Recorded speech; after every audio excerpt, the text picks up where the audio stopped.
പ്രത്യേകിച്ച് ആരാധകരൊന്നുമില്ലെങ്കിലും switch off ആക്കാൻ മറന്നതുപോലെ പടങ്ങൾ വന്നുകൊണ്ടിരിക്കുന്ന ഫ്രാഞ്ചൈസാണ് ബാഗി. ഇതേ നിർമ്മാതാവിൻ്റെ തന്നെ ഹൗസ്ഫുൾ സിനിമകൾ പോലെ വെറും ശരാശരിയോ അതിൽ താഴെയോ നിലവാരമുള്ള സിനിമകൾ വെച്ച് തുടങ്ങിയിട്ട് മുന്നോട്ട് പോകുന്തോറും കൂടുതൽ മോശമായിക്കൊണ്ടിരിക്കുന്ന സിനിമകളാണ് ഈ ഫ്രാഞ്ചൈസിൽ വരുന്നത്. ഇത്തവണയും അത്തരത്തിൽ പ്രേക്ഷകനോട് ക്രൂരത കാണിക്കുന്നതിൽ മാറ്റമൊന്നും വന്നിട്ടില്ല. ഈ ഫ്രാഞ്ചൈസിലെ സിനിമകളുടെ ഒരു പ്രത്യേകത എന്ന് പറയുന്നത് മറ്റ് പല ഭാഷകളിലെയും തരക്കേടില്ലാ ലെവലിലുള്ള സിനിമകൾ എടുത്ത് റീമേക്ക് ചെയ്ത് ഒറിജിനലിനേക്കാൾ നിലവാരം കുറഞ്ഞ രീതിയിൽ ഉണ്ടാക്കി വെക്കുമെന്നതാണ്. ആ ഒരു കാര്യത്തിൽ ബാഗി എന്ന ഫ്രാഞ്ചൈസിന്റെ കൺസിസ്റ്റൻസി ലോക സിനിമയിൽ ഒരുപക്ഷെ വേറെ ആർക്കും അവകാശപ്പെടാൻ ഉണ്ടാവില്ല. ബാഗി 4ലേക്ക് വരുമ്പോൾ ശബ്ദത്തിൽ അനാവശ്യമായ ബേസും പിന്നെ താടിക്ക് കുറച്ചുകൂടെ കട്ടിയും ടൈഗർ ഷ്രോഫ് കൊണ്ടുവരുന്നുണ്ട്. പക്ഷേ 2013 ഇറങ്ങിയ തമിഴ് സിനിമയായിട്ടുള്ള ഐന്ത് ഐന്ത് ഐന്തിൻ്റെ ഈ റീമേക്ക് എന്ത് ചെയ്യണമെന്ന് അറിയാതെ നിൽക്കുന്ന ബോളിവുഡിൻ്റെ ഇന്നത്തെ അവസ്ഥയുടെ മറ്റൊരു പ്രതീകമാണ്. ഇത്തവണ റോണി ഒരു നേവി ഓഫീസറാണ്. ഒരു അപകടത്തിൽപ്പെട്ട് കുറേ കാലത്തേക്ക് റോണി കോമയിലായതായിട്ട് സിനിമ തുടങ്ങുമ്പോൾ തന്നെ നമുക്ക് കാണിച്ചു തരുന്നുണ്ട്. കോമയിൽ നിന്ന് എഴുന്നേറ്റത് മുതൽ അലീഷ എന്ന് പറയുന്ന ഒരു പെൺകുട്ടിയെക്കുറിച്ചാണ് റോണി സംസാരിക്കുന്നത്. എന്നാൽ ആർക്കും ഈ അലീഷയെ പറ്റി അറിയില്ല. ഡോക്ടർ റോണിയോട് പറയും ഇതെല്ലാം റോണിയുടെ ഹാലൂസിനേഷനാണ്. തനിക്ക് ഇങ്ങനെ വളരെ ക്ലാരിറ്റിയുള്ള ഹാലൂസിനേഷനുകൾ വരുന്നത് എന്തുകൊണ്ടാണ് എന്നറിയാൻ റോണി ശ്രമിക്കുന്നതാണ് നമ്മൾ ഈ സിനിമയിൽ കാണുന്നത്.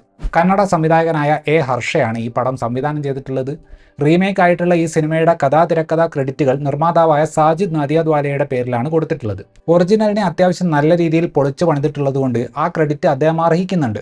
ഏതായാലും സോഴ്സ് മെറ്റീരിയലിനെ കൊലവിളിച്ചതിനുള്ള ഉത്തരവാദിത്വം മറ്റാരുടെ പേരിലും കെട്ടിവെക്കാതെ സ്വയം ഏറ്റെടുത്ത അദ്ദേഹത്തിന്റെ നടപടി പ്രശംസ അറിയിക്കുന്നതാണ്. സംഭവം ഐഡിയ ഏറെക്കുറെ സെയിം ആണെങ്കിലും ഭരത് അഭിനയിച്ച 2013 സിനിമ കുറച്ചുകൂടെ ചെറിയ സ്കെയിലിലുള്ള, കണ്ടാൽ കുറച്ചുകൂടെ വിശ്വസനീയത തോന്നുന്ന ഒരു സിനിമയായിരുന്നു. ഒരേപോലെയുള്ള ഒരാളെ കണ്ടതിൻ്റെ പേരിലുള്ള അതിലെ വില്ലൻ്റെ ഒബ്സഷൻ കുറച്ചുകൂടെ സെൻസിബിൾ ആയിരുന്നു. കാരണം കുറേ കാലങ്ങൾക്ക് മുന്നേ ആയിട്ട് പ്ലേസ് ചെയ്തിട്ടുള്ള ഒരു ഫ്ലാഷ് ബാക്ക് ആ വില്ലന് ഉണ്ടായിരുന്നു. ഈ ഒരു ഐഡിയ എടുത്തിട്ട് സാജിദ് നദിയാദ്വാല ഒരുമാതിരി ആനിമൽ ഉണ്ടാക്കാനാണ് ശ്രമിക്കുന്നത്. താൻ കണ്ടുകൊണ്ടിരിക്കുന്നത് ഹാലൂസിനേഷൻ അല്ല എന്ന് നായകൻ തിരിച്ചറിയുന്ന രംഗം ഒറിജിനലിൽ വളരെ നോർമൽ ആയിട്ടുള്ള ഒരു ഫൈറ്റാണ്. ഇവിടെ ഒരു ആവശ്യവുമില്ലാതെ അതിനെ ആനിമലിൽ കണ്ടിട്ടുള്ള മാസ്ക് ഫൈറ്റ് പോലെ ആക്കുന്നുണ്ട്. അതേപോലെ ഈ പടത്തിലെ വില്ലന്റെ ബാക്ക് സ്റ്റോറി അങ്ങേയറ്റം ശോചനീയമാണ്. ആ ബാക്ക് സ്റ്റോറി നാദിയാദ്വാലയ്ക്ക് വളരെ ക്രിയേറ്റീവായിട്ടാണ് തോന്നിയിട്ടുള്ളത്. എന്തുകൊണ്ടാണ് അദ്ദേഹം നിർമ്മിച്ച ഈ അടുത്തിറങ്ങിയ പല സിനിമകളും പ്രേക്ഷകരുടെ ക്ഷമ പരീക്ഷിക്കുന്നത് ആയത് എന്നതിന് ഇതിലൂടെ നമുക്ക് ഏറെക്കുറെ ഉത്തരം കിട്ടും. താടിരോമങ്ങളുടെ എണ്ണം കൂട്ടി മുടി ട്രിം ചെയ്ത് ശബ്ദത്തിന് ബേസ് ഇട്ട് പഴയ 6 പാക്കും കൊണ്ട് വന്നിട്ടുള്ള ടൈഗറിനെ കാണാൻ പുറമേ നിന്ന് സാമാന്യം വ്യത്യാസമുണ്ട്. പക്ഷേ പെർഫോമൻസിലെ പരിമിതികൾ ഇപ്പോഴും പഴയതുപോലെ തന്നെ നിൽക്കുന്നുണ്ട്. ദേഷ്യവും വിഷമവും വന്ന് റോണി അലർന്ന പല സീനുകളും ഒന്നെങ്കിൽ തലയ്ക്ക് കൈവച്ചുകൊണ്ട് അല്ലെങ്കിൽ ചിരിച്ചുകൊണ്ട് മാത്രമേ നമുക്ക് കാണാൻ സാധിക്കുകയുള്ളൂ. പുതുമുഖമായിട്ടുള്ള ഹർനാസ് സാന്ധു ആണ് ഇതിലെ നായിക.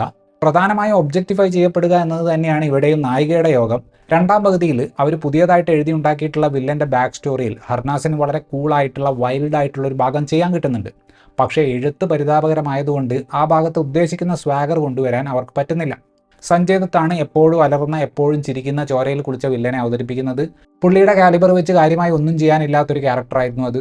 സോനം ബജുവ ഈ സിനിമയിൽ അവതരിപ്പിച്ചിട്ടുള്ള കഥാപാത്രം ഒറിജിനൽ വേർഷനിലുള്ളത് കുറച്ചുകൂടെ പ്രാധാന്യമുള്ള ഒരു റോളായിരുന്നു. ഹിന്ദി റീമേക്കിലേക്ക് വന്നപ്പോഴേക്കും ആ ക്യാരക്ടറിനെ വെറും ഐറ്റം ഡാൻസ് റോളാക്കിയിട്ട് മാറ്റിയിട്ടുണ്ട്. പടം ബാഗി ആയതുകൊണ്ട് റോണിക്ക് ഒരു ഏട്ടം വേണം. റിതേഷ് ദേശ്മുഖിന് സമയമില്ലാത്തത് കൊണ്ടാണെന്ന് തോന്നുന്നു ശ്രേയസ് താൽപ്പടെയാണ് ഇത്തവണ ആ റോൾ ചെയ്തിട്ടുള്ളത്. ആനിമലിൽ ഒരു പ്രധാന റോൾ ചെയ്തതിന് ശേഷം അതേ ടൈപ്പ് റോളുകൾ പല സിനിമകളിലായി ചെയ്തുകൊണ്ടിരിക്കുന്ന ഉപേന്ദ്ര ലിമായയ്ക്ക് വേണ്ടി ഒരു പുതിയ കഥാപാത്രത്തെ ഈ സിനിമയുടെ അണിയറ പ്രവർത്തകർ സൃഷ്ടിച്ചിട്ടുണ്ട്. സിനിമയിൽ ഇത്തിരിയെങ്കിലും എന്റർടൈൻമെന്റ് ഉള്ള ഒരു ക്യാരക്ടർ ഉണ്ടെങ്കിൽ അത് പുള്ളിയുടേത് മാത്രമാണ്. അഹമ്മദ് ഖാൻ സംവിധാനം ചെയ്ത ബാഗി 3 മറ്റൊരു ക്രൂരതയായിരുന്നെങ്കിലും അവിടുത്തെ ക്രൂരത ഒരു യുക്തിയുമില്ലാത്ത action സീക്വൻസുകളായിരുന്നു.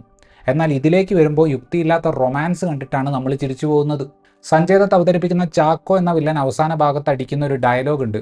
Here Ranjha, Romeo Juliet, Laila Majnu, ഇതെല്ലാം കഴിഞ്ഞാൽ ലോകം ആഘോഷിക്കേണ്ട പ്രണയം ചാക്കോ അവന്തിക ആണെന്ന്. ഇമാതിരി ലൈനെല്ലാം എഴുതാനുള്ള ഈ സിനിമയുടെ എഴുത്തുകാരുടെ കോൺഫിഡൻസ് ആണ് ഞാൻ എൻ്റെ ജീവിതത്തിൽ കൈവരിക്കാൻ ആഗ്രഹിക്കുന്നത്. ഏറെക്കുറെ എല്ലാ ഫ്രെയിമുകളും സെറ്റിട്ടതാണെന്ന് ആർക്കും മനസ്സിലാക്കാൻ പറ്റും. ടൈഗർ ഷ്രോഫ് ചെയ്യുന്ന കഥാപാത്രത്തിന്റെ പശ്ചാത്തലം നേവി ആണെന്ന് കാണിക്കാൻ ചെയ്തു വെച്ചിട്ടുള്ള ഗ്രീൻ സ്ക്രീൻ പരിപാടികൾ പരമശോകമാണ്. വെടിവെപ്പ് കുറവാണ് ഇത്തവണ. വെട്ടും കുത്തും ചോരയുമാണ് കൂടുതൽ. പ്രത്യേകിച്ച് ക്രിയേറ്റിവിറ്റി ഒന്നുമില്ലാതെ അതിങ്ങനെ നീണ്ടു പോകുന്നുണ്ട്. ഹൗസ്ഫുൾ 4 ഇറങ്ങിയപ്പോഴും ബാഗി 3 ഇറങ്ങിയപ്പോഴും കിട്ടിയ റിവ്യൂവും റോസ്റ്റിങ്ങും കാരണം ഇങ്ങനെ IP വിറ്റ് ജീവിക്കുന്ന പ്രൊഡ്യൂസർമാർ മാറി ചിന്തിക്കുമെന്ന് നമ്മൾ പലരും വിചാരിച്ചിരുന്നു. എന്നാൽ ഇപ്പോൾ വന്നിട്ടുള്ള ഹൗസ്ഫുൾ 5ഉം ബാഗി 4ഉം ഒക്കെ കാണുമ്പോൾ മനസ്സിലാകുന്നത് ആളുകളെ ഇങ്ങനെ മണ്ടന്മാരാക്കി നിലനിർത്തുകയോ ചെയ്യുകയാണ് സാജിദ് നദിയാദ്വാലയെ പോലെയുള്ള പ്രൊഡ്യൂസർമാരുടെ ആഗ്രഹമെന്ന്.